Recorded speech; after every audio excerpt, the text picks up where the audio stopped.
I think I'll tell you the story.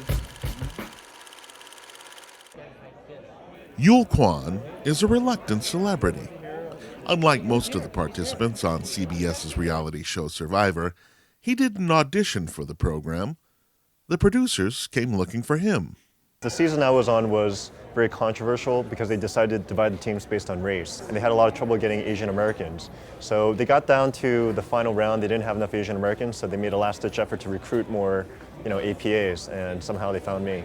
Now, being on television was never an aspiration for Yul, but he thought he could make it a positive experience, especially in terms of the perception of Asian Americans in the popular media. Typically we're portrayed in very stereotypical ways, and I just figured, how often does someone like me get an opportunity to be on a mainstream platform that's going to be seen by millions of people? So I figured, why not? Yul ended up winning the competition and began using his notoriety to support causes like the need for bone marrow donors. It's something that's close to my heart because my best friend in college died from leukemia because we couldn't find him a perfect match. So ever since then, I've been pretty active in the cause, but now that I have the spotlight, I've really been trying to use it to get more people to be aware of the critical need and get more people registered. The need is especially pressing in the Asian American community.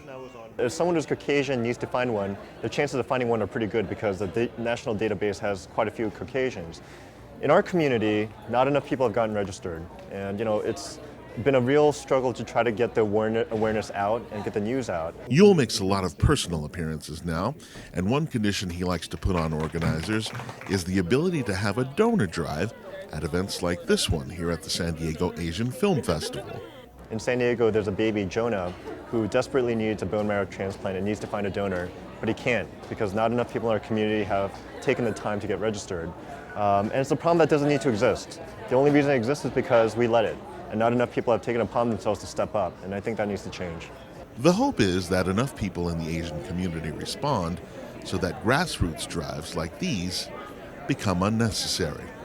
There's really no reason why in this country someone who's Asian American should have a lower chance of survival than someone who's, not a minority. And I think when we get to that point, then I feel like we've finally gotten where we want to go. This is Ron Tuatangaloa reporting for the Down Low Project.